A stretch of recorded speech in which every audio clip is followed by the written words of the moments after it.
Aku pengen banget jadi konten kreator, tapi aku takut dilihat orang. Halo semuanya, kembali lagi bersama aku Nisa di Bisik-Bisik Bincang-Bincang Asik.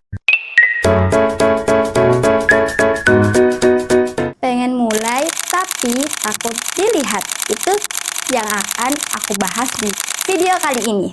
Aku sering kepikiran gimana rasanya jadi content creator, bisa ngomong di depan kamera, punya ide seru dan dilihat banyak orang.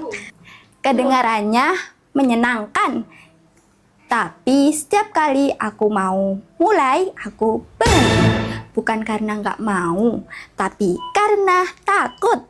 Takut dilihat, takut dinilai, takut orang mikir, ngapain sih dia pede banget, atau bahkan bisa dibilang norak. No, God, please, no! No! No! Padahal lucunya yang paling sering ngejudge aku ya aku sendiri.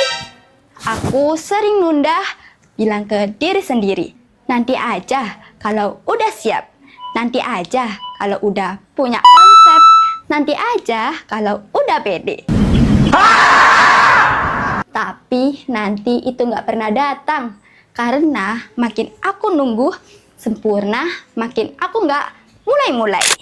Dan soal introvert, orang pikir itu berarti aku nggak bisa ngomong. Padahal bukan itu.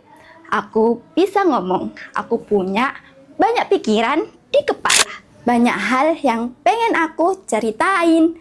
Tapi begitu ada kamera, rasanya semua hilang. Kosong, kayak aku takut jadi diri sendiri kalau ada yang nonton. Dan soal tema itu juga bikin aku stuck. Aku lihat orang lain punya ciri khas, ada yang lucu, ada yang edukatif, ada yang estetik. Sementara aku cuma aku. Dan entah kenapa itu terasa kurang cukup. Sampai suatu hari aku mikir, gimana kalau justru itu jawabannya? Gimana kalau aku nggak perlu jadi siapa-siapa buat mulai? Gimana kalau konten pertamaku nggak harus sempurna? Gimana kalau aku mulai aja dulu walaupun gemeteran? Karena makin yang orang cari ini bukan kesempurnaan, tapi kejujuran. Dan mungkin di luar sana ada orang yang ngerasa sama kayak aku, sama-sama bingung, sama-sama takut, sama-sama ngerasa aku tuh siapa sih? Dan kalau aku beneran berani mulai, mungkin aku bukan cuma bikin konten, tapi juga bikin orang lain ngerasa gak sendirian. Jadi sekarang aku lagi belajar, gak harus langsung hebat, gak harus langsung tahu arah. Cukup mulai, walaupun pelan, walaupun belum jelas, walaupun masih malu. Karena mungkin keberanian itu bukan tentang gak takut, tapi tetap jalan walaupun takut. Dan kalau hari ini kamu juga lagi ngerasa sama, pengen mulai, tapi ragu, tenang aja, kita mulai bareng-bareng yuk. Terima kasih sudah menonton video kali ini.